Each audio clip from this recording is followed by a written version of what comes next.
In this video, I will show you how to buy Robux with a credit card.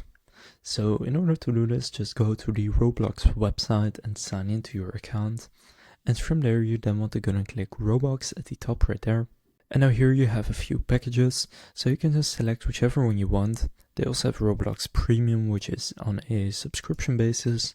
Just select whichever one you want. I'll just do the cheapest one right there. And from there you can then select your payment type. So there you just want to go and select a credit card. They accept Visa, MasterCard, Discover and Amex. Now here just enter your card number and expiration date, and then optionally an email for a receipt, and then just enter your CVV code right there. And then once you click on pay now, then your credit card will be charged for the amount that it says right there.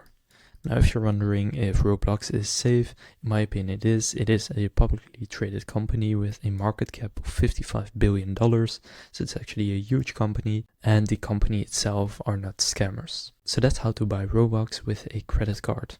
If this video was helpful, please consider leaving a like and subscribing to my channel. With that being said, I will see you in the next video.